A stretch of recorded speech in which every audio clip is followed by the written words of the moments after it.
Hello students, in this video we are going to study the second kind of cell, that is eukaryotic cell, in the fifth chapter, that is cell structure and organization. आपण मागील व्हिडिओमध्ये प्रोकॅरियोटिक sale म्हणजे kinds of sale या दोन प्रकारच्या cells असतात.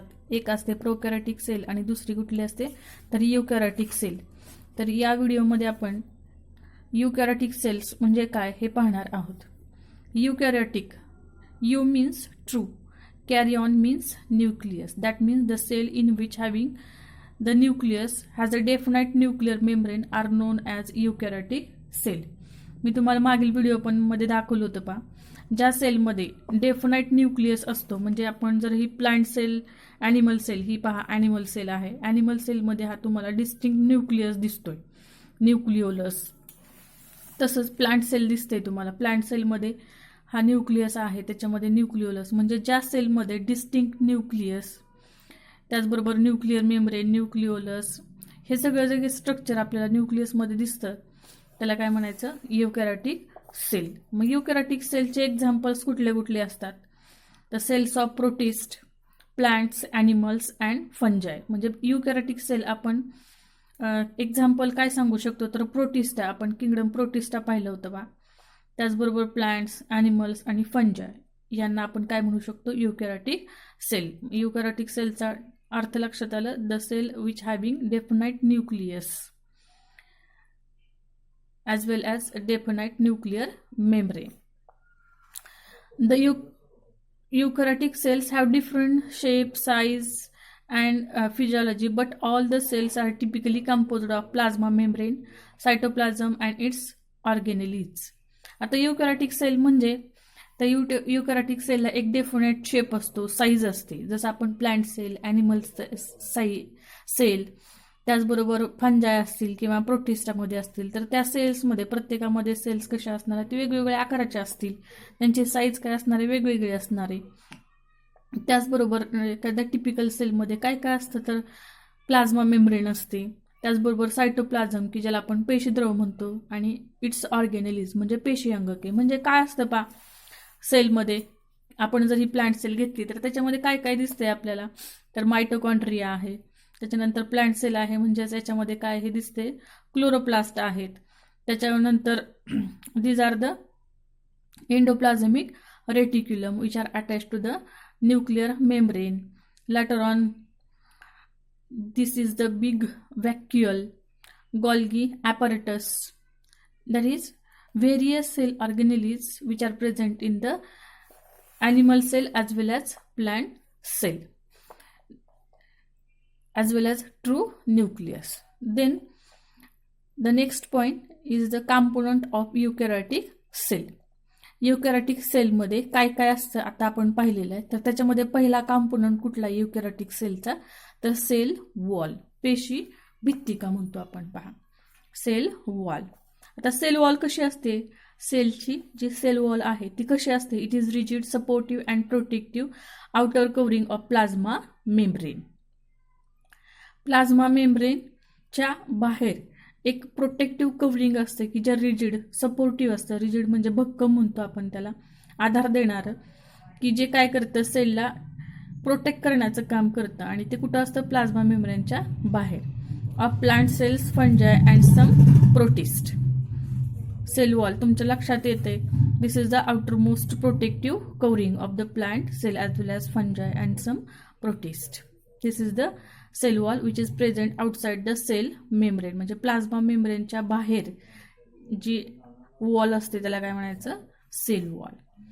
ही cell wall जी आहे ती वेगवेगळ्या ऑर्गॅनिझममध्ये वेगवेगळ्या कॉम्पोनंटची बनलेली असते. फॉर एक्झाम्पल इन अल्गी, शैवाळ म्हणतो आपण त्याला, in algae the cell wall is made up of cellulose, galactans, mannans and minerals like calcium carbonate in the cell wall.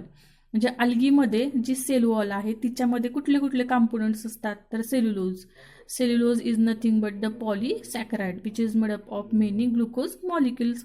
these are again or another type of sugar molecules, that is galactans, mannans. Later on in other plants it is made up of hemicellulose, pectin, lipids and proteins. काही other plants आहेत त्याच्यामध्ये cell वॉलमध्ये हे आपल्याला components पाहायला मिळतात, hemicellulose, pectin, lipids and proteins. Later on, the microfibrils of plant cell wall shows presence of cellulose which is responsible for the rigidity. Rigidity म्हणजे भक्कमपणा देण्याचं काम कोण करतं प्लांट सेलमध्ये, तर मायक्रोफायब्रिल्स. इन ग्रास म्हणजे आपण माहिती आहे आपल्याला गवत. In grass the cell wall is made up of silica. Later on the cutin is present in the epidermal walls of land plants. Land plants म्हणजे जे टेरेस्ट्रियल प्लांट आहेत, जे जमिनीवरती प्लांट्स आढळतात, त्यांच्या इपिडर्मल वॉलमध्ये काय असतं, क्युटीन असतं. Later on suberin is present in the endodermal cells of root. ज्यावेळेस तुम्ही रूट, स्टेम, लिव्ज यांचं जे इंटरनल स्ट्रक्चर पाहणार आहे त्यावेळेस तुमच्या लक्षात येईल एंडोडर्मिस म्हणजे काय, इपिडर्मिस म्हणजे काय. तर इपी म्हणजे आबा म्हणजे आउटर मोस्ट लेअर, त्याच्यामध्ये क्युटीन असतं. आणि एंडोडर्मिसमध्ये काय असतं, तर सुबेरिन असतं. Wax, lignin, these are the substances which are present in the cell wall. या सेल वॉलचं मुख्य काम काय असतं, फंक्शन काय आहे या सेल वॉलचं, तर it gives shape to the cell and protect from the mechanical injuries as well as infection. तर सेल वॉलचं मुख्य काम काय आहे, तर it gives definite shape to the cell, म्हणजे सेलला एक ठराविक आकार देण्याचं काम करतं. त्याचबरोबर protect from mechanical injuries as well as infection किंवा एखाद्या पॅथोजनपासून सेलला कुठल्या प्रकारचं इन्फेक्शन होऊ नये किंवा मेकॅनिकल इंजुरीज होऊ नयेत याची खबरदारी कोण घेतं, तर cell wall. Later on, next, in plants, cell wall shows middle lamella, primary wall and secondary wall. आता आपण सेल वॉल, पेशीभित्तिका एवढंच आपल्याला माहिती आहे, परंतु पेशीभित्तिका परत त्याचे 3 लेअर आपल्याला पाहायला मिळतात. म्हणजेच मिडल लॅमिला, त्याच्यानंतर प्रायमरी वॉल आणि सेकंडरी वॉल. आता आपण मिडल लॅमिला कुठं असतो हे पाहूया आपण. आता ह्या सेल्स तुम्हाला दिसत आहेत, आपण प्लांट सेल काढलेले आहेत. तर प्लांट सेलमध्ये या ही एक सेल आहे, ठीक आहे, आणि ही दुसरी एक सेल आहे. आता ह्या 2 सेलमध्ये जो स्पेस दिसतोय आपल्याला, म्हणजे ह्या 2 सेल्समध्ये या जोडणाऱ्या जो काही स्पेस आहे त्याला काय म्हणायचं, मिडल लॅमिला. म्हणजेच काय पाहिजे, middle lamella it is a thin and lies between the 2 adjacent cells. Adjacent म्हणजे शेजारच्या 2 शेजारी ज्या सेल्स आहेत त्यांना जोडण्याचं काम कोण करतं, तर मिडल लॅमिला. म्हणजे आपण हे जे काही काढलंय ते काय आहे, middle lamella. That means which joins the 2 adjacent cells. It is the first structure formed from the cell plate during the cytokinesis. तर मिडल लॅमिला कधी तयार होतो, ज्यावेळेस सायटोकायनेसिस होतं. सायटोकायनेसिस म्हणजे काय, ही सेल आहे, एक सेल आहे, तिच्यामध्ये काय होतं पहा, सेल डिव्हिजन आणि सेल डिव्हिजनच्या वेळेस एक सायटोकायनेसिस नावाची स्टेप होते की ज्याच्यामध्ये काय होतं, एका सेलच्या 2 सेल्स तयार होतात किंवा 2 सेल्स तयार होत असताना सुरुवातीला जी एक सेल प्लेट तयार होते 2 सेल्समध्ये, सेल प्लेट म्हणजे काय, थोडक्यात काय, जे पहिलं स्ट्रक्चर तयार होतं 2 सेलमध्ये तो काय असतो, तर मिडल लॅमिला. म्हणजेच at the time of cytokinesis the first structure form called as middle lamella. मग ही मिडल लॅमिला जी आहे ती कशाची बनलेली असते, which is made up of pectin, calcium and magnesium pectate. हे महत्वाचं आहे, पहा, हे लक्षात ठेवा. ज्यावेळेस तुम्ही सीईटीची किंवा नीटची परीक्षा द्याल त्यावेळेस तुमच्या हे लक्षात असायला हवं. मिडल लॅमिला कशाचं बनलेलं असतो, तर कॅल्शियम, पेक्टिन किंवा मॅग्नेशियम पेक्टेटचं बनलेलं असतं. कॅल्शियम किंवा magnesium pectate. Softening of dry fruits is due to the solubilization of pectin. तर सॉफ्टनिंग ऑफ ड्राय फ्रुट्स म्हणजे काय, ज्यावेळेस फळं राईप होतात, परिपक्व व्हायला लागतात, त्यावेळेस काय होतं, जे मिडल लॅमेलामध्ये असणारं जे पेक्टिन आहे ते काय होतं, त्याचं ब्रेकडाऊन होतं. म्हणजेच काय, सोल्युबल किंवा ब्रेकडाऊन झाल्यामुळे ते काय होतं, पेक्टिन डिझॉल्व्ह व्हायला लागतं. Later on primary wall. The primary wall हे आपण काय पाहतोय, सेल वॉल. सेल वॉलचे हे 3 लेअर आपण पाहतोय, primary, middle lamella, primary wall आणि सेकंडरी वॉल. आता इथं पहा, cell wall of plant cell, इथं त्यांनी 3 स्ट्रक्चर दिलेले आहेत. हा काय आहे, मिडल लॅमेला, त्याच्यानंतर प्रायमरी सेल वॉल, आणि सेल वॉलच्या आतील बाजूला काय असतं तर प्लाझ्मा मेम्ब्रेन किंवा आपण सेल मेम्ब्रेन म्हणतो. ठीक आहे. आता इथं सेकंडरी सेल वॉल दिलेलं नाही पहा. आता सेकंडरी सेल वॉल का नाही दिलं हे आपण पाहूया. हे लक्षात येतं, हे सेल वॉलचे हे 2 स्ट्रक्चर दिसत आहेत, मिडल लॅमेला आणि प्रायमरी सेल वॉल, आणि हे काय आहे तर प्लाझ्मा मेम्ब्रेन आहे. द प्रायमरी वॉल म्हणजे काय पहा, in young plant cell it is capable of growth. ज्यावेळेस प्लांट यंग स्टेजला असेल, यंग स्टेजला ज्यावेळेस प्लांट असेल त्यावेळेस मिडल लॅमेलाच्या आत काय होतं, प्रायमरी वॉल डेव्हलप होतं. म्हणजे it is present inside the middle lamella. Middle लॅमेलाच्या आत प्रायमरी वॉल आपल्याला पाहायला मिळते when plant in young stage. It is only wall seen in the meristematic tissue, mesophyll and pith. Primary wall जे आहे ते आपल्याला कुठल्या टिश्यूमध्ये पाहायला मिळते तर मेरिस्टेमॅटिक टिश्यू. आता प्रायमरी वॉल मी तुम्हाला सांगितलं कुठं असतं तर यंग प्लांटमध्ये. यंग प्लांट म्हणजे काय, या यंग प्लांटचं परत काय होणार आहे, हार्ड वुडी प्लांट तयार होणार आहे किंवा यंग अडल्ट प्लांट्स तयार होणार आहेत. त्याच्यामुळं हे टेम्पररी, ही जी वॉल तयार होणार आहे ती टेम्पररी असणार आहे, तात्पुरती असणार आहे. त्याच्यामुळं ही जी प्रायमरी वॉल आहे ती टेम्पररी टिश्यूमध्येच असणार आहे. For example meristematic tissue. आता मेरिस्टेमॅटिक टिश्यूचा अर्थ काय होतो पहा, विभाज्य ऊती, म्हणजेच the tissue which divide and redivide continuously. म्हणजे ज्या टिश्यूमध्ये सतत डिव्हिजन होत राहते.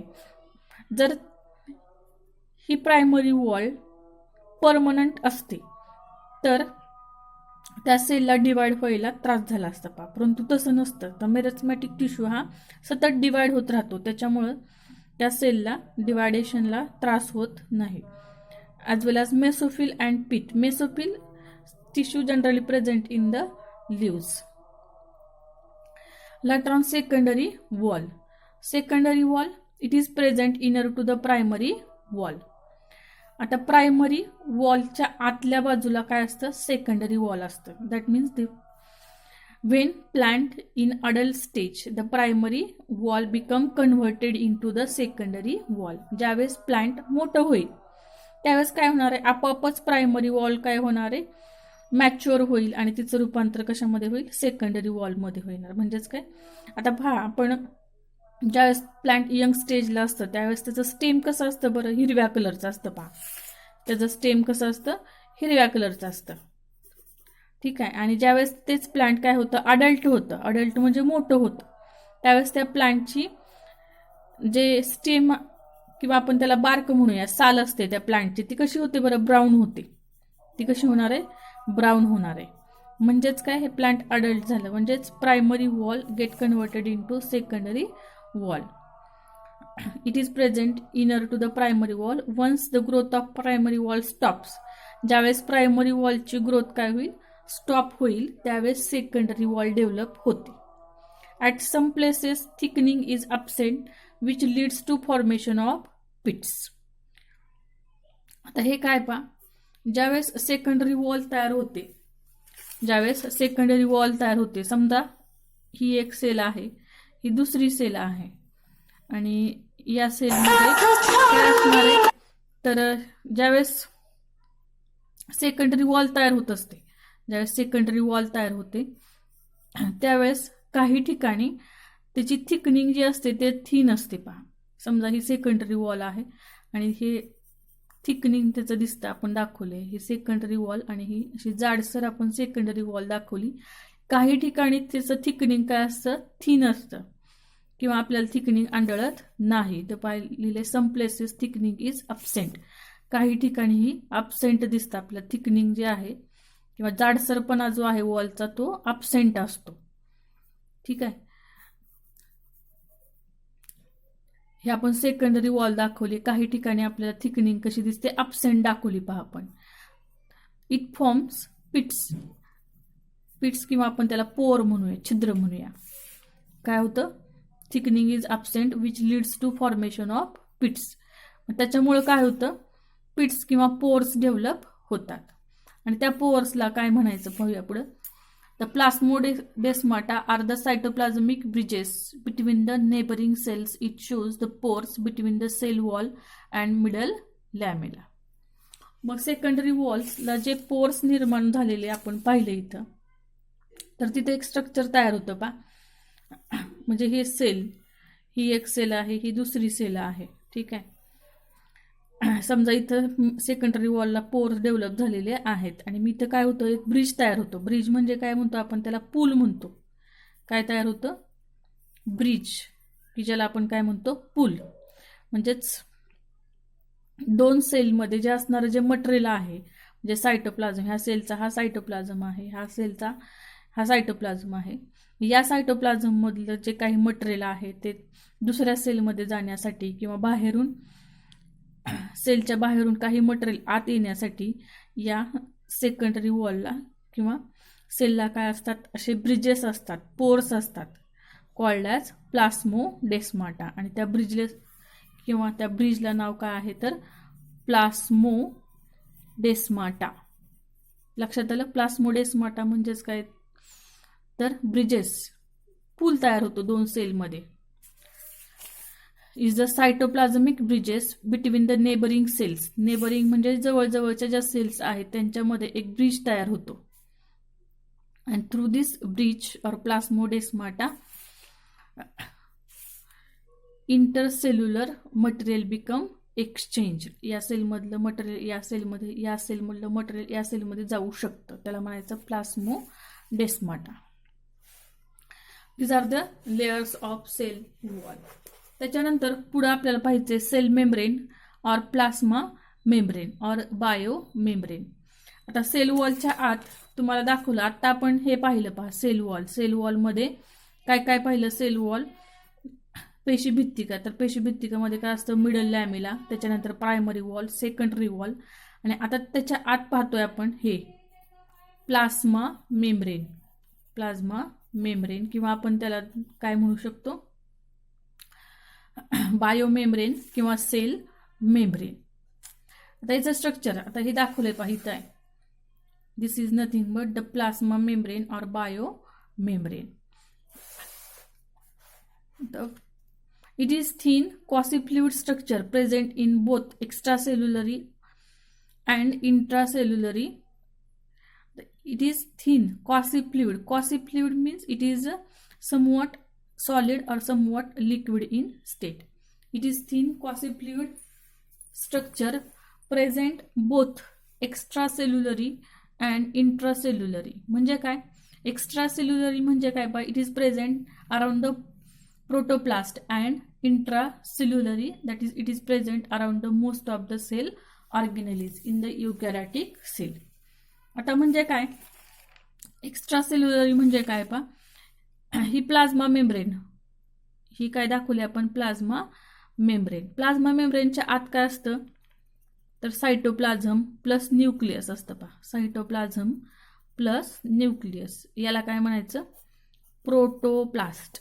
याला काय म्हणायचं, प्रोटोप्लास्ट. आणि या लिक्विड म्हणजे प्रोटोप्लास्टच्या भोवताली आपल्याला काय दिसतं, ही प्लाझ्मा मेम्ब्रेन किंवा बायो मेम्ब्रेन. म्हणजे कुठं कुठं असते हे plasma membrane, which is present externally outside the protoplast as well as internally. म्हणजे सेलमध्ये सेल ऑर्गॅनेलिज पण असणार आहेत. म्हणजे समजा क्लोरोप्लास्ट आहे, मायटोकॉन्ड्रिया आहेत, क्लोरोप्लास्ट, मायटोकॉन्ड्रिया. आता इथं दिसतंय पहा तुम्हाला, या मायटोकॉन्ड्रिया आहेत. ॲनिमल सेलमध्ये ह्या मायटोकॉन्ड्रिया आहेत. म्हणजेच ह्या ज्या सेल ऑर्गॅनेलिज आहेत त्यांच्या भोवताली पण काय असतं, प्लाझ्मा मेम्ब्रेन असतं. त्याला काय म्हणायचं, इंट्रासेल्युलरी. म्हणजे सेलच्या आत ज्या काही सेल ऑर्गॅनेलिज आहेत त्यांच्या भोवताली सुद्धा काय असतं, प्लाझ्मा मेम्ब्रेन किंवा सेल मेम्ब्रेन असतं. त्याला म्हणायचं इंट्रासेल्युलरी. आणि एक्स्ट्रा सेल्युलरी म्हणजे काय, सेलमध्ये न्यूक्लियस आणि सायटोप्लाझमच्या भोवताली ही जी मेम्ब्रेन आहे तिला काय म्हणायचं, plasma membrane. It separate the cell organelles from cytosol. ही प्लाझ्मा मेम्ब्रेन काय करते, तर ह्या ज्या काही सेल ऑर्गेनेलिज आहेत त्यांना सेपरेट ठेवण्याचं काम करते. कुणापासून, तर सायटोसोल. सायटोसोल म्हणजे काय, सायटोप्लाझम. इथं काय सगळं सायटोप्लाझम भरलेलं आहे पहा. ह्या सायटोप्लाझमला सेपरेट ठेवण्याचं काम करते. This plasma membrane separate the cell organelles and cytoplasm. The thickness of biomembrane is about 75 angstrom unit. ह्या प्लास्मा मेम्ब्रेनची जी थिकनेस आहे ती काय दिलेली आहे, 75 angstrom unit. Under electron microscope the cell membrane shows or it is the presence of lipids, mostly phospholipids arranged in by layers. आता जर तुम्ही plasma membrane जर पाहिली, तर हे प्लास्मा मेम्ब्रेनचं स्ट्रक्चर आहे पहा, किंवा इथं दाखवलं आहे पहा, प्लास्मा मेम्ब्रेन किंवा आपण त्याला बायो मेम्ब्रेन किंवा सेल मेम्ब्रेन म्हणतो. तर हे त्याचं स्ट्रक्चर आहे. तर हे कशाचं बनलेलं असतं, प्लास्मा मेम्ब्रेन कशाची बनलेली असते, किती लेयर्स असतात त्याच्यामध्ये, ते आपल्याला पाहायचे. तर याच्यामध्ये आपण plasma membrane it shows the presence of lipids, mostly phospholipids. आता हे आपण रफ काढले पहा, पुस्तकामध्ये डायग्राम दिलेली, हे आपल्याला आपण समजण्यासाठी काढलेली आहे. तर ही प्लास्मा मेम्ब्रेन काढली किंवा बायो मेम्ब्रेन आहे पहा. It is made up of lipids असं म्हटलंय त्यांनी. It is made up of lipids, phospholipids. काय म्हटलंय, फॉस्फोलिपिड. इथे पहा, म्हणजे ही जी मेम्ब्रेन आहे ती कशाची बनलेली असते, तर फॉस्फोलिपिड. आता फॉस्फोलिपिड म्हणजे काय असतं पाहिजे, this is the head region phosphate and this is the tail, that is fatty acids. Tail region जो आहे तो कशाचा बनलेला आहे, तर fatty acids, that is lipids. म्हणजेच काय, फॉस्फोलिपिड. हे असे फॉस्फोलिपिड्स एकत्र येतात आणि बायलेअर म्हणजे 2 लेअरची अशी प्लास्मा मेम्ब्रेन तयार झालेली आपल्याला पाहायला मिळते. आता हा जो काही फॉस्फोलिपिड एक मॉलिक्यूल दिलेला आहे त्याच्याबद्दल थोडीशी माहिती पाहूया आपण. फॉस्फोलिपिड मॉलिक्यूल हॅविंग हेड, इथे दिलंय पहा, फॉस्फोलिपिड और lipid possesses 1 hydrophilic polar head. Phospholipid having, इथं दिलंय पहा, काय दिलंय, it having 1 hydrophilic head region, polar head region, and 2 hydrophilic polar head. Hydrous means water and philic means loving. That means this head region is water loving. म्हणजे पाणी, loving means attraction towards the water, त्याला म्हणायचं hydrophilic head. आणि काय दिले आणखीन, 2 hydrophobic non polar tail. 2 hydrophobic non polar tail. Hydro water, phobic means, आता phobia म्हणतो आपण पहा, शब्द तुम्ही ऐकला असला कुठेतरी, फोबिया म्हणजे फिअर, भीती वाटणे. म्हणजेच हे जे काय आहे मॉलिक्युल्स, हायड्रोफोबिक मॉलिक्युल जे असते त्यांना वॉटरची भीती वाटते. म्हणजेच काय, they are hydrophobic, that means they repel the water molecule. लक्षात येते, म्हणजे हा फॉस्फोलिपिड मॉलिक्यूल आहे. अशा फॉस्फोलिपिड मॉलिक्यूल एकत्र येतात आणि अशी प्लास्मा मेम्ब्रेन तयार होते पहा. ठीक आहे, पुढे काय दिलंय पहा, phospholipids are amphipathic. So phospholipids are amphipathic, म्हणजेच हे फॉस्फोलिपिड मॉलिक्यूल जे आहेत ते कसे आहेत, एम्फीपॅथेटिक. एम्फी मीन्स, आपण एम्फिबियन्स हा शब्द तुमच्या कानावर कुठं पडला असेल पहा. एम्फिबियन म्हणजे आपण त्याला उभयचर म्हणतो. म्हणजेच थोडक्यात काय, तर एम्फीपॅथेटिक म्हणजे काय, इथं पहा, a molecule having 2 different affinities, that is polar end attracted towards water and non polar ends repelled by it. म्हणजेच आपण आता पाहिलं पहा, एम्फीपॅथेटिक म्हणजे काय, हा फॉस्फोलिपिड मॉलिक्यूल जो आहे तो काय आहे, दोन्ही प्रकार दाखवतो. म्हणजेच हायड्रोफिलिक पण आहे, हायड्रोफिलिक आणि हायड्रोफोबिक पण, म्हणजे दोन्ही कॅरेक्टर्स दाखवतोय, म्हणून त्याला काय म्हणायचं, ॲम्फीपॅथेटिक. Later on, these lipid molecules are arranged in two layers, that is bilayer, in a such a way that their tails are sandwiched in between heads. आता याची अरेंजमेंट जर आपण पाहिली या लिपिड मॉलिक्युलची, म्हणजेच हे फॉस्फोलिपिड मॉलिक्युलची जर आपण अरेंजमेंट पाहिली तर कशी आहे, तर बायलेयर म्हणजे 2 लेयर्स आहेत. And this tail region is sandwiched in between the heads. Sandwiched म्हणजे जसं आपण सँडविच तयार करतो की नाही तसं, म्हणजे जसं काय याच्यामध्ये हे 2 ब्रेड्स आहेत आणि त्याच्यामध्ये हे टेल रिजन त्याचं सँडविच केलेलं आहे असं आपल्याला वाटते. म्हणजेच this tail region is sandwiched in between the heads. Due to this tail never come in direct contact with aqueous surrounding. त्याच्यामुळं काय होतं, हे जे काही टेल रिजन आहेत फॉस्फोलिपिड मॉलिक्युलचे ते डायरेक्ट कॉन्टॅक्टमध्ये येत नाहीत वॉटरच्या. म्हणजे जर आपण समजा ही जर आपण प्लास्मा मेम्ब्रेन काढली, पहा ही काय आहे, प्लास्मा मेम्ब्रेन. तर प्लास्मा मेम्ब्रेन ही सेल आहे, या प्लास्मा मेम्ब्रेनच्या आत काय असणार आहे, इथं पण सायटोप्लाझम आहे म्हणजेच वॉटर इथं पण असणार आहे. सेलच्या बाहेर पण काय असणार आहे, वॉटर असणार आहे. ही जर लेअर आपण काढली तर हिच्या 2 लेअर असतात, म्हणजेच इथं हेड आहे, इथं पण हेड आहे, ठीक आहे, आणि हे त्याचे टेल रिजन आहेत. हे काय आहे, त्याचे टेल रिजन आतल्या बाजूला आहेत. त्याच्यामुळं या टेल रिजनचा वॉटरशी कुठल्याही प्रकारचा संबंध येत नाही. म्हणजे they are never come in contact with aqueous surrounding, म्हणजे वॉटरशी त्यांचा कॉन्टॅक्ट येत नाही. The cell membrane shows the presence of proteins and carbohydrates.